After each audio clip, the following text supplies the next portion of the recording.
As you might know, I grew up in Droit-Rik, Worcestershire, a distinction I share with the late but very great Dr. the Rik fucking Mayall, to give him his full title. Now, you may also know that Droit-Rik is planning a Rik Mayall comedy festival at the beginning of June, and while circumstances and previous commitments mean I can't make it, I am actually back in the area now visiting friends and relatives, so I thought I would just pop along and check a few places out from my youth and a few other points of interest.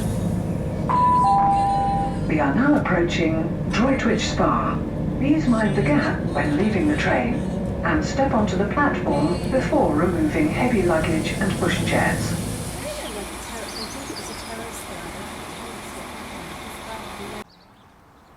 So for the first point of interest, I need to head down from the station, over the Humpty Back Bridge and across the King George playing fields to the Westlands Estate where I grew up. This is the Fox and Goose pub, formerly the Star and Wagon, now defunct. Here we've got a little group of shops, and this one on the right that's shuttered, this used to be Martin's the newsagent, and was actually my first job when I was 13, and child labour laws meant it was totally okay to send a child out in the dead of morning to do a paper round. Then we've got Fox and Goose around there. There's the Westlands Community Centre. This used to be where I had play school or kindergarten before going to primary school. It's also where I was in the Cub Scouts. And the building opposite, and that used to be public toilets, and then at one point it was converted into a fish and chip shop that my mum used to work at briefly. Yeah, no, we were all thinking the same thing. I'd hope they cleaned it first. This weird patterned brickwork thing on the side of what is now the spa shop. It's been here as long as I can remember. Never quite understood what it was trying to do. If we come around here, I'll find what was Boycott Farm First School. It's my primary school. It doesn't appear to have changed all that much, although this little building directly there was never there when I was at school here, but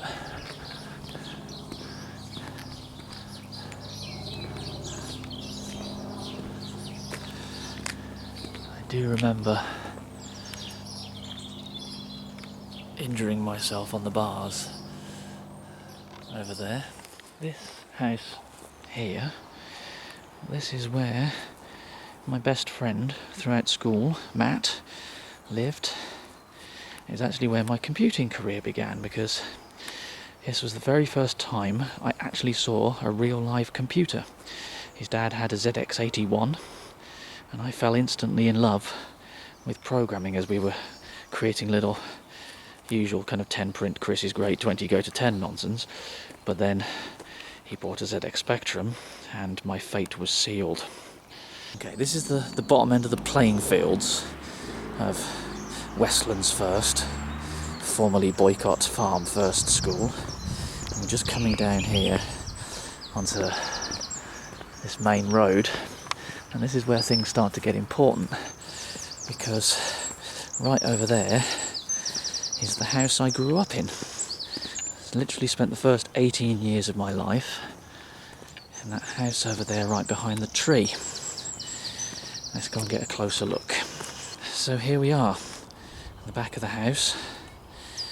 That top left window was my mum's room, the top right was the bathroom, bottom right was the kitchen, and the bottom left was the back half of the front room, at least for a while, because at one point we partitioned it off so that it became my teenage bedroom, that very bottom left window there, because by that point my sisters were getting older and needed a room each.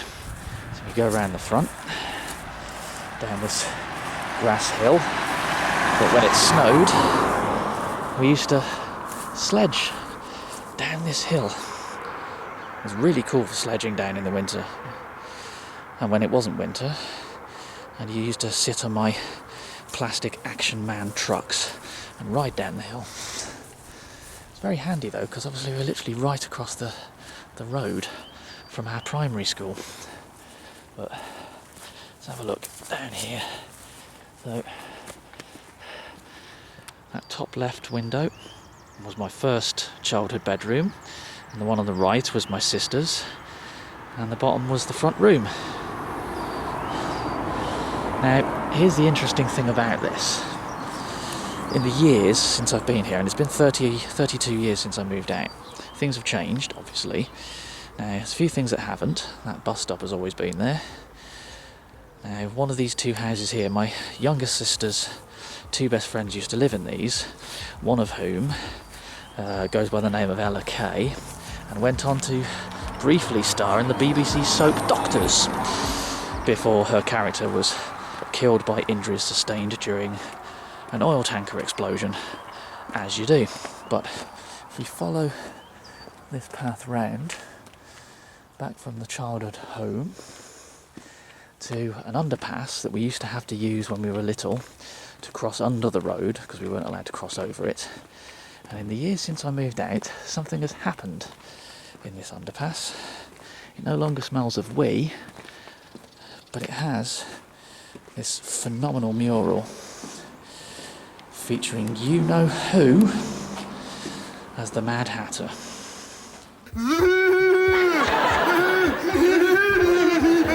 Come back to my place, we're going to have it all for I'm mad!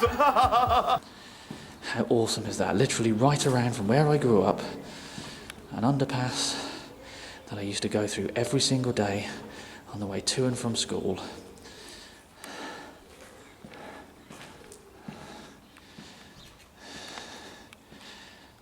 So cool.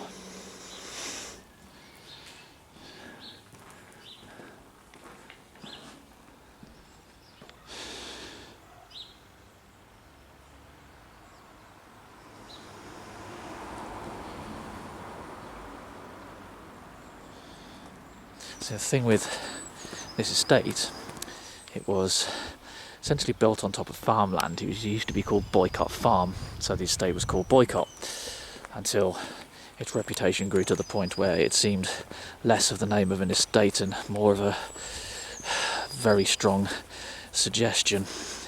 So they changed it to Westlands. But all of the street names around here are named after things to do with farms. So you have Paddock, Crofters, Farriers, Farmers, Woodmans, Hunters, Shepherds, Ploughmen, Thatchers, Meadow, and then they'd have all the usual suffixes: way, drive, close, green, hill. Yeah. Well, the crap in the brook seems to have stayed the same all this time. Growing up in the 80s, when we had the worst Conservative government, well, until the most recent one, turning the country upside down and fucking everything up, living around the corner from a street called Thatcher's Way seemed a little bit on the fucking nose. I hope you're satisfied, Thatcher! I think the obvious answer to this one is inhale. Shit, hide. Yeah, well, that'll probably be Cecil Parkinson then. Bloody hell, Cecil Parkinson in the whip!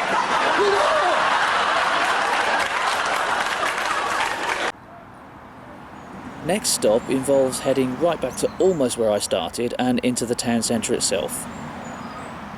If you grew up here in the 1980s, I have one thing to say.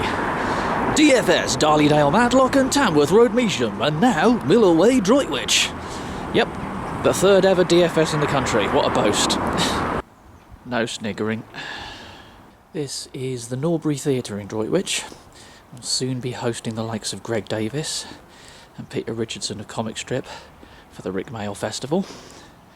It used to be a place where Rick and I believe his sister often performed back in the day.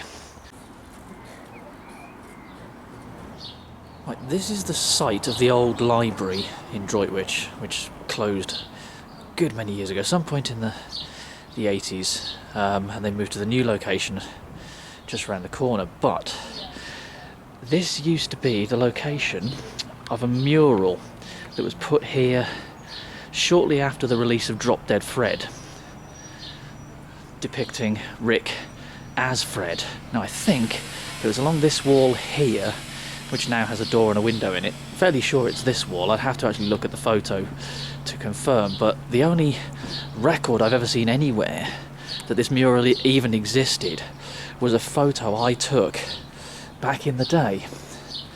So I don't even know if anybody else has a picture of it or can remember who the artist was, when it was first put up. I know it was right after Drop Dead Fred came out, but I don't know when it went. Future Chris here, and I have to say that having since checked the photo again, I'm still not 100% sure exactly where on the building it was.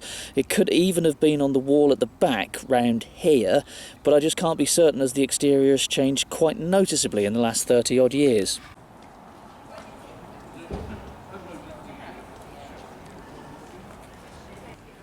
Now, in the 70s and 80s, this place went by another name, Neptune's Pantry. Sadly, it is not bang next door to the Lamb and Flag. I gave you £1.75 in good faith. Where is my bit of halibut? It is, however, just a few doors down from this frankly magnificent mural painted in the windows of this currently empty shop.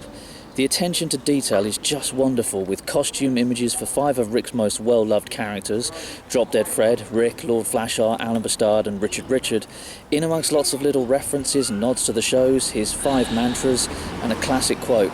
Top marks to the artist responsible for this one. This is just fantastic.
Get on with it, you great